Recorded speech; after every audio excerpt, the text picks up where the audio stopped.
বন্ধুরা, এখন আমরা দেখব মানবাধিকার কি। মানবাধিকার বিষয়টা ক্লিয়ার করার চেষ্টা করব। নামের মধ্যেই তো বোঝা যায়, একটা হচ্ছে মানব আর একটা হচ্ছে তার অধিকার। এখানে দুইটি শব্দ আছে, মানুষের যা অধিকার। এই মানবাধিকার কনসেপ্টটি কিন্তু অত্যন্ত গুরুত্বপূর্ণ।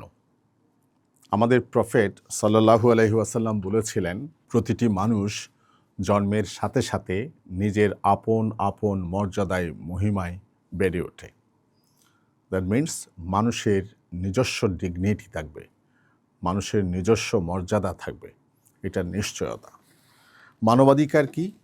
মানবাধিকার নিয়ে অনেক আগে থেকে আলোচনা হলেও স্বাধীনতার ৩ বছরের মধ্যেই জাতিসংঘ একটি সার্বজনীন মানবাধিকার ঘোষণা ডিক্লেয়ার করে, হিউম্যান রাইটস ডিক্লারেশন, যেটি 1948 সালে দেওয়া হয়েছিল 10 ডিসেম্বর, যেটাকে এখন সারা বিশ্বব্যাপী মানবাধিকার দিবস হিসেবে পালন করা হয়।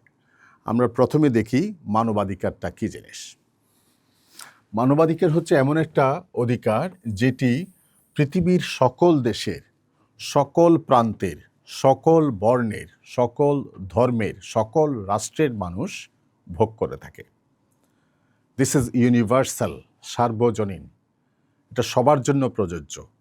কেউ যদি অ্যান্টার্কটিকা মহাদেশে জন্মগ্রহণ করেন, কেউ যদি এশিয়া মহাদেশে জন্মগ্রহণ করেন, কেউ যদি আমেরিকা মহাদেশে জন্মগ্রহণ করেন, কেউ যদি সমুদ্রে জন্মগ্রহণ করেন, যিনি যেখানেই জন্মগ্রহণ করুন না কেন, বনে জন্মগ্রহণ করেন, জন্মগ্রহণ করার সাথে সাথে তিনি কিছু মানুষের অধিকার নিয়ে বড় হন। মানবাধিকারগুলো মানুষের জন্মগত অধিকার, মানুষের স্বাধীনতা, মানুষের যে স্বীকৃতি, মানুষের যে মর্যাদা, মানুষের মধ্যে যে সমতা ভিত্তিক যে পরিচিতি, এগুলোর সবগুলোর নিশ্চয়তা দেয় হচ্ছে মানবাধিকার।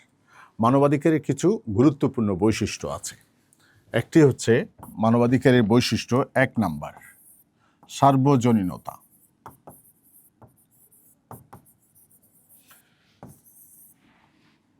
সার্বজনীনতা মানে কি বললাম? অর্থাৎ পৃথিবীর কোনো রাষ্ট্রভেদে মানবাধিকারগুলোকে আলাদা করা যাবে না। আমরা ফান্ডামেন্টাল রাইটসের কথা জানি, যে ফান্ডামেন্টাল রাইটসগুলো, মৌলিক অধিকারগুলো can vary from state to state, রাষ্ট্র থেকে রাষ্ট্রের মধ্যে আলাদা হতে পারে। বাংলাদেশের মানুষের যে মৌলিক অধিকার সৌদি আরবের নাগরিকের সেই মৌলিক অধিকার নয়। সেই মৌলিক অধিকারে ভিন্নতা থাকতে পারে, নাও থাকতে পারে। ভিন্নতা থাকে সাধারণত state to state, but in case of human rights, মানবাধিকারের ক্ষেত্রে পৃথিবীর সকল রাষ্ট্রের, সকল দেশের, সকল বর্ণের, সকল ধর্মের, সকল জাতির মানুষের অধিকার ইউনিভার্সাল বা একই, সার্বজনীন। 2 নম্বর হচ্ছে জন্মগত, অর্থাৎ জন্মগত অধিকার।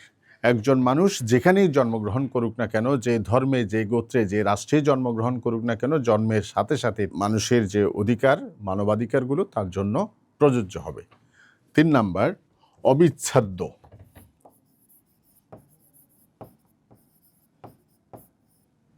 অবিচ্ছেদ্য অর্থাৎ এই অধিকারগুলো থেকে আপনি কাউকে আলাদা করতে পারবেন না।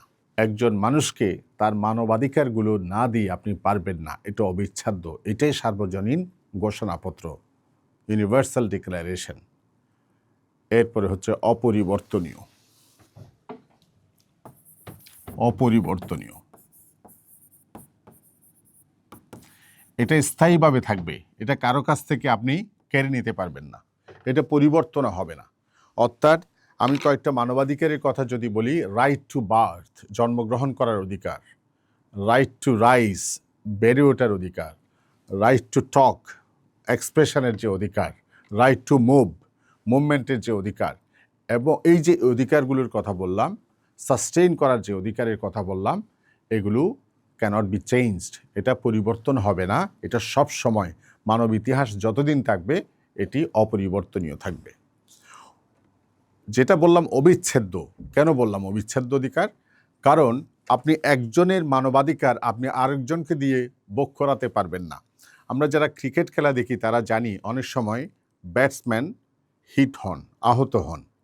আহত হলে তিনি ব্যাটিং করতে পারেন, রান করতে পারেন না, দৌড়াতে পারেন না, কারণ দৌড়াতে গেলে হচ্ছে তার পায়ের গোড়ালির হাতের কোথাও কোনো সমস্যা আছে, সেই জন্য তিনি রানার নিতে পারেন।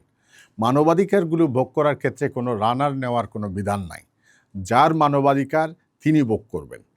জন্মগত কেন বলেছি? কারণ একজন মানুষ জন্মের সাথে সাথে এই মানবাধিকারগুলো পাবে। একজন মানুষ যখন মারা যাবে তখন তার মানবাধিকার শেষ। একজনের মানবাধিকার আরেকজনকে দেওয়া যায় না। আমরা একজনের সম্পত্তি আরেকজনকে হস্তান্তর করতে পারি, হ্যান্ড ওভার করতে পারি, কিন্তু মানবাধিকারগুলো প্রত্যেক মানুষের জন্য প্রযোজ্য, এটা হস্তান্তরযোগ্য নয়। তাহলে এই যে মানবাধিকারের কথা বললাম, বিশ্বব্যাপী এই মানবাধিকারের যে ইন্টারন্যাশনাল রিকগনিশন, আন্তর্জাতিক যে স্বীকৃতি দেওয়া হয়, সেটা দেওয়া হয়েছিল কখন? 1948 সালে। কার উদ্যোগে দেওয়া হয়েছিল? জাতিসংঘের উদ্যোগে দেওয়া হয়েছিল। পৃথিবীর সকল মানুষ, সকল দেশ এটাকে অ্যাকসেপ্টেড করে নিয়েছে। এই ডিক্লারেশনটা দেওয়া হয় 10 ডিসেম্বর, সেজন্য বিশ্বব্যাপী 10 ডিসেম্বর বিশ্ব মানবাধিকার দিবস হিসাবে স্বীকৃতি পেয়েছে। তাহলে আমি শুরুর কথাটা আবার বলে শেষ করছি। মানবাধিকার হলো পৃথিবীর সকল দেশের সকল মানুষের স্বাধীনতার, সমতার এবং মর্যাদার স্বীকৃতি। ধন্যবাদ।